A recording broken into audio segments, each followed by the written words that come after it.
एक गज यानी हाथी। हाथी को बहुत बड़ा घमंड था कि मेरी बीवी है, मेरे बच्चे हैं, मेरा भरा परिवार है, मेरा कोई बाल बांका नहीं कर सकता।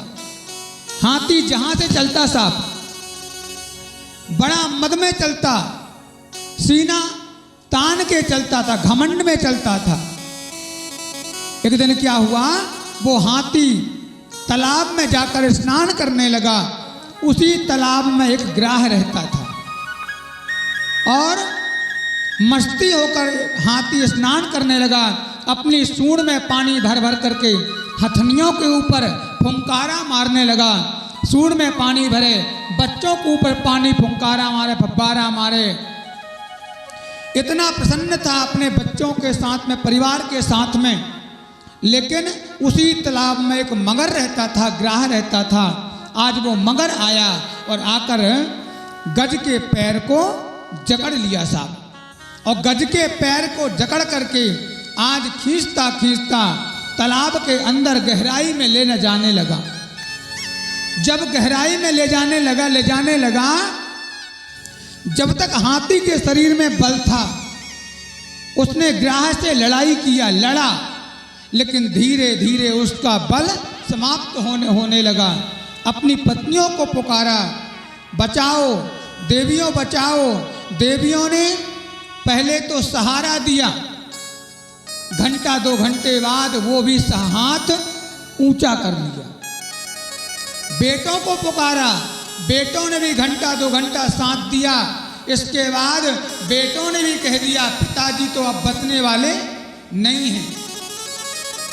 वो भी पिताजी को, हाथी को डूबता हुआ छोड़ करके आए, अपने अपनी जगह चले गए। आज गध ने विचार किया, जिनके लिए मैं मरा जाता था, ये मेरे बेटे हैं, ये मेरा परिवार है, ये मेरा समाज है, आज वही मेरा साथ छोड़ दिया। देखिए साहब, यही संसार है। माता पिता अपनी संतान के लिए क्या नहीं करते साहब। पिता और माँ, अगर घर में 2 रोटी हैं और 2 पुत्र हैं तो दोनों को एक एक रोटी खिला देंगी, लेकिन माता पिता भूखे सो जाते हैं, बच्चों को भूखा नहीं सुलाते।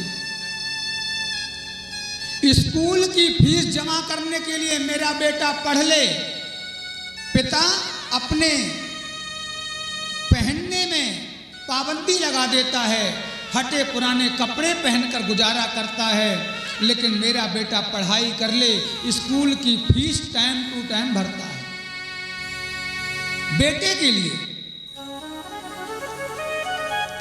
माता कितना कष्ट नहीं सहती साहब अपने पुत्र को।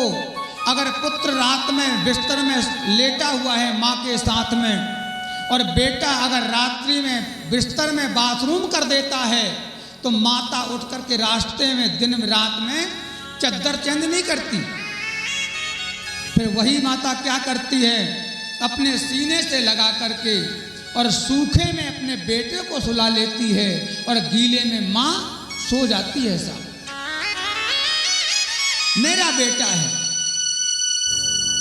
बेटे के लिए, संतान के लिए माता पिता अपने शौक छोड़ देते हैं। अगर पिता घड़ी लेकर के आया है और बेटा को घड़ी अच्छी लग गई और बेटा ने कह दिया कि पिताजी आपकी घड़ी अच्छी लग रही है, पिता तत्क्षण घड़ी उतार करके पुत्र को दे देता है, ले बेटा तू पहन ले। पिता के पास आप देखोगे 500 रुपए का मोबाइल है, लेकिन बेटा के पास 10,000 रुपए का मोबाइल दिया है कि मेरा बेटा शौक कर ले, मेरा बेटा नए वस्त्र पहन ले। त्योहार में माता पिता बेटे को नए नए कपड़े देते हैं, लेकिन स्वयं फटे पुराने जूते पहनकर खेत में काम करने जाते हैं। रूखी सूखी खाकर त्योहार मना लेते हैं, किसके लिए? संतान के लिए। और जब वही संतान बड़ा होकर के माता पिता को साथ छोड़ देते हैं, वही संतान बड़ी होकर के माता पिता को उल्टे शब्द बोलती है, तो जरा विचार करो उस वक्त माता पिता की आत्मा में क्या बीतती होगी साहब, क्या बीतती होगी। संसार की सारी ताने सुन लेते हैं माता पिता बेटे के खातिर, बुरा नहीं लगता। लेकिन जिस दिन वह पुत्र अपने माता को, अपने पिता को उल्टे शब्दों का उच्चारण करता है साहब, कठोर शब्दों का उच्चारण करता है, तो पिता के सीने में गोली जैसे चुभ जाती है साहब। पिता की इतनी आत्मा रोती है, क्या बताऊं। इसी दिन के लिए कि अब माता पिता ने पुत्र को बड़ा किया है। शादी भई, पत्नी आई, महीना 2 महीना भी नहीं चला और माता पिता को दूर करके खुद अलग हो गए। इसी दिन के लिए नहीं साहब, हर माता पिता की ख्वाहिश होती है, हर माता पिता की इच्छा होती है कि मेरा बेटा बुढ़ापे का लाठी का सहारा बनेगा। लेकिन जब सहारा देने की बारी आती है साहब, तो हम अपने माता पिता का साथ छोड़ देते हैं। कभी नहीं साहब, ऐसा कभी नहीं करना चाहिए। जिस पिता ने उंगली पकड़ के चलना सिखाया, जिस पिता ने तुम्हें उंगली पकड़ करके दौड़ना सिखाया, और जब बुढ़ापे में उनकी उंगली पकड़ने की बारी आती है तो हम लोग साथ छोड़ देते हैं। नहीं साहब, माता पिता की आत्मा मत दुखाना साहब। माता पिता को सदैव प्रसन्न रखना, माता पिता को हमेशा सेवा करना। बुढ़ापे में कभी उनको दर की ठोकरें खाने के लिए मत छोड़ना साहब। याद रखना, माता पिता की आत्मा रोएगी तो कभी पुत्र सुखी नहीं रह सकता, कितना भी प्रयास कर ले कभी सुखी नहीं रहेगा।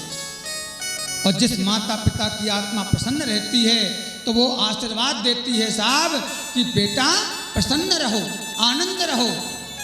भले आप 4 पैसा कमाओगे, उसमें सुख शांति आपके घर में बनी रहेगी। माता पिता सास और ससुर का सेवा से बढ़कर दुनिया में कोई सेवा नहीं है साहब। जहाँ तक कि आपको बताऊं, ठाकुर सेवा भी बाद में, माता पिता और सास ससुर की सेवा पहले साहब। कभी उनको मत रुलाना साहब, उनकी आत्मा कभी मत दुखाना साहब। ना जाने कितने मन्नत माने होंगे कि एक पुत्र दे दे ठाकुर, जिसकी संतान नहीं होती, कितने देवालय में जाता, कितने मंदिर में जाता है, क्या क्या साहब खटकर्म करता है, वो पिता की आत्मा जानती है। एक पुत्र दे दे, एक पुत्र दे दे। और जब पुत्र बड़ा होकर के जब साथ छोड़ देता है, वही पुत्र अपने माता पिता को 100 आंसू रुलाता है, तो माता पिता की आत्मा धिक्कारती है साहब। कभी बद्दुआ मत लेना माता पिता की, कभी जीवन में मत लेना। आज गज हार गया जब बच्चे साथ छोड़ दिए साहब, पत्नी भी साथ छोड़ दिए, बच्चों भी साथ छोड़ दिया। तब गज को लगा अब मेरा कोई रक्षक नहीं। मात्र इतनी सूंड गज की बची थी, इतनी सूंड, और पूरा का पूरा शरीर पानी में डूब गया था। और जब इतनी सूंड मात्र साहब गज की बची थी, पूरा शरीर पानी में डूब चुका था, तब गज पुकारने लगा प्रभु को और कहने लगा, हे प्रभु, आपने गीता जी में कहा है कि भक्त यदि मुझे पुकारता है मैं दौड़ा दौड़ा आता हूं। हे प्रभु, आप निर्मल के आप परमात्मा हैं, हे प्रभु आप रक्षा करो। गज जिसके ऊपर घमंड करता था मेरे बेटे हैं, उन्होंने साथ छोड़ दिया। जिनके ऊपर घमंड करता था ये मेरी पत्नियां हैं, उन्होंने भी साथ छोड़ दिया साहब। एक बात याद रखना, जीवन में संसार में कोई किसी का नहीं है साहब, कोई किसी का नहीं है। अगर कोई है तो वो है मेरा परमात्मा, इसके सिवा कोई किसी का नहीं है साहब, किसी का नहीं। भरोसा कभी किसी के ऊपर मत करना, क्योंकि जब जब हम भरोसा करते हैं तो हमें रोना ही पड़ता है। संसार वाले रुलाते ही हैं साहब, मेरे परमात्मा को भरोसा करोगे वो रुलाता नहीं, वो हंसाता है। आज गद ने परमात्मा को पुकारा, हे प्रभु रक्षा करो, रक्षा करो, रक्षा करो। आज मेरे प्रभु ने गरुण को कहा, अरे गरुण जल्दी चलो, मेरा भक्त मुझे पुकार रहा है, उसकी रक्षा करना है। गरुण को घमंड आ गया। गरुण ने सोचा, ले मेरे अलावा इनका काम नहीं चलता, अगर मैं इनको लेकर ना उड़ूं तो भगवान कहीं जा नहीं सकती। गरुण आया, गरुण ने कहा, भगवान जल्दी आओ, बैठो, मैं आपको लेके उड़ता हूं। भगवान ने समझ गए कि गरुण को घमंड आ गया। भगवान ने अपनी इकन्नी उंगली गरुण के ऊपर रखा और कहा, गरुण चलो उड़ो, गरुण उड़ो। गरुण ने कहा, महाराज मजाक क्यों कर रहे हो, पहले पूरे बैठ तो जाओ, फिर मैं लेके आपको उड़ूंगा। भगवान ने कहा, अरे गरुण तेरी क्या औकात कि तू मुझे लेकर उड़े, अगर तेरे में क्षमता है तो मेरी इकन्नी उंगली को हिला के दिखा। साहब गरुण फफड़ाता रह गया।